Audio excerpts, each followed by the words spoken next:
myself, what am I doing here? Oh, yeah. Oh, yeah.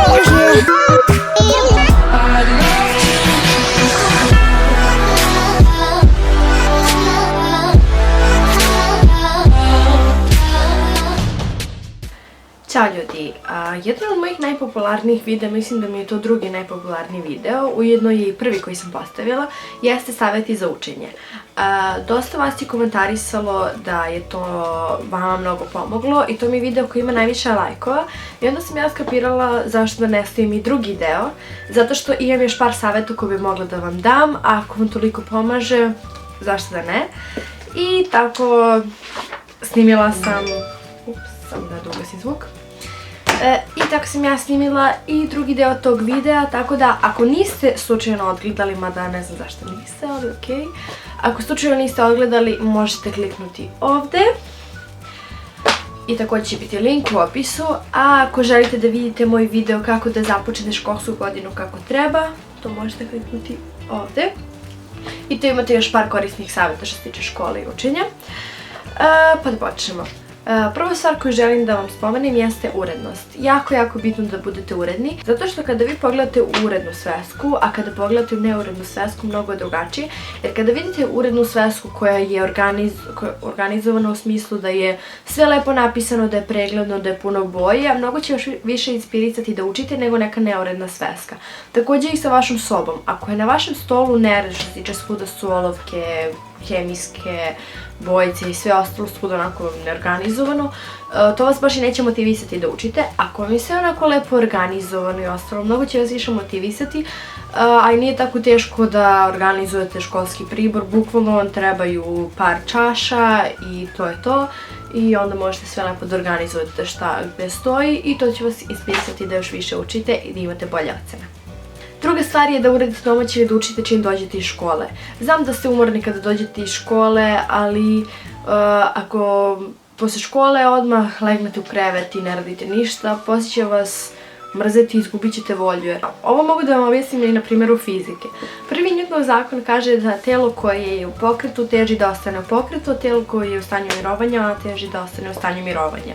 Kada ste vi u školi, vi tamo učite i sve ostalo, i onda kada dođete kući i dalje ste nekako u tom elementu učenja i onda je najbolje da posle završite sve domaće i ostalo čim se završi škola. Naravno treba posle kad dođete kući da ručate ili šta već, malo nešto da se odmorite, ali što pre da nastavite sa učenjem, zato što posle će vam biti sve teže i teže da učite i završavate domaće. Sljedeći savjet koji mogu da vam dam su sticky notes. To su oni mali lepljivi papirići, mislim da svi znate o čemu pričam, koje zalepite na zid i oni su uglavnom fluorescentnih boja, tako da vam upadaju u oči kada ih vidite. Nije možete napisati nešto čega treba da se setite, na što treba da obratite pažnju, neke bitne definicije i da stavite na mesta koja su vam vidljiva. Naprimjer da stavite na ogledalo u kupatilu, ćete to sigurno vidite ujutru, možete na orman da stavite, možete gde god, samo da to možete da vidite prilično često i da vam upada u oči. I to je jedan od načina da se lakše setite vaših obaveza i da bolje naučite definicije koje treba da naučite. Kada smo već kod definicija, jedna stvar koja može da vam pomogne su papirići sa definicijama. Možete na običnom belom malom papiriću u kojem možete da iscepite iz sveske ili imate već one male bele papiriće.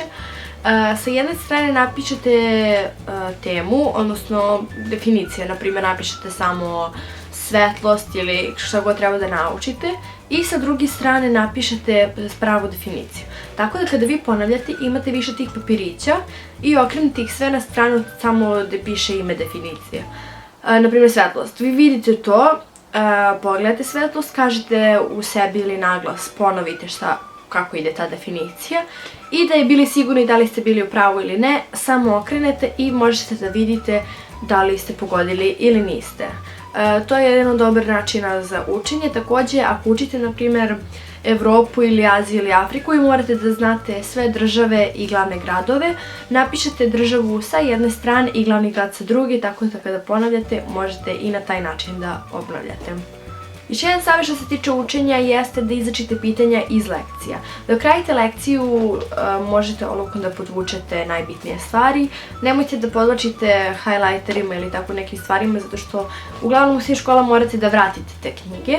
Tako da, ako je vaša, možete raditi što god hoćete, naravno, ali ako morate da je vraćate olovkom pa posle možete lako da obrišete.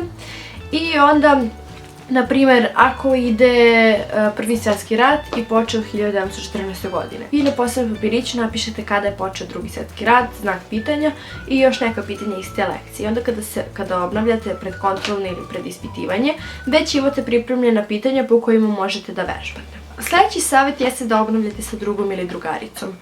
Kada obnovite sa drugom i drugaricom, pazite samo, pošto to jeste drugi i drugarica, možete lako da skrenete sa teme, da gledate film, da gledate seriju, da krenete pričati o nečem potpuno drugom, tako da samo pazite da kada već ste tu sa namerom da učite, da stvarno učite. Zašto je dobro učiti sa drugom ili drugaricom? Pa na primjer, jedna može da postavlja pitanje, druga može da odgovara. Možete zajedno da izačite pitanja, možete jednostavno da razmenjujete informacije, razmenjujete vaše iskustva i na taj način bolje da se pripremite pred kontrolni ili ispitivanje. Ako ste koncentrisani dok učite, ali uvek imajte čašu vodu pored sebe, zato što voda mnogo pomaže što se tiče svega i obavezno imajte čašu vode pored sebe. Takođe, jako je lepo imati pre nego što učite ili dok učite da pojedete neko voće ili tako nešto. Šećer, tačnije fruktoza, pomaže mozgu da radi bolje, tako da kada vi pojedete neko voće, vaš mozak će raditi bolje i bit ćete mnogo skoncentrisaniji. Naravno, mislim, ako ne volite voće, možete i neku čokoladu da pojedete ili neki keks ili tako nešto, ali voće je najbolje, mada kako želite. Još jedan savjet što vam mogu dati što se tiče učenja jeste da dok učite pravite pauze, zato što ako vi učite 5 sati bez prestanka, kasnije ćete da bit ćete toliko umorni, nećete efikasno učiti, nećete ništa postići. Tako da je dobro na svakih pola sata, 45 minuta da napravite malu pauzu od 5 minuta, da možda pojedete neku malu čokoladicu ili neko voće ili da popijete vodu, da odete do WC-a, pogledate što ima novo na Facebooku i Instagramu, ali samo pazite da te pauze koje pravite ne budu predugačke jer posle nećete dobro učiti i mrzit će vas da učite. I posljednja stvar koju mogu da vam kažem jesu highlighteri. Kada vi highlightujete nešto, to će vam upasti u oči i bolje ćete zapamtiti, tako da različitim bojama highlightujete različite stvari i bolje ćete naučiti zato što ćete u mozgu, to je nešto kao fotografsko pamćenje, zato što će vam lakše ostati u pamćenju kada highlightujete nešto. To je bilo to za današnji video.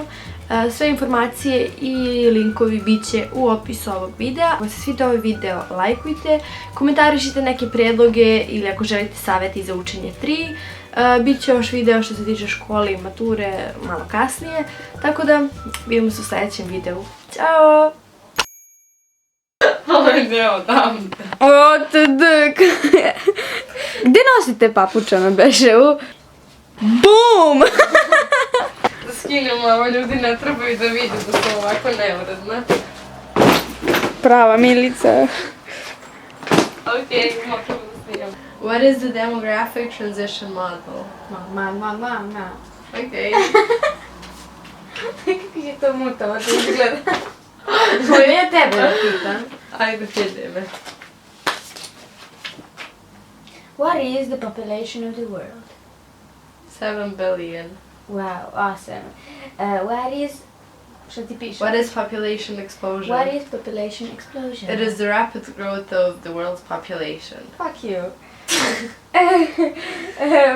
What is the demographic transition model? It is the model, Fuck you, you don't know. yeah, because of what it was. Oh no, mag kažeš. Još jedan savjet što vam... Još jedan savjet što vam mogu dati...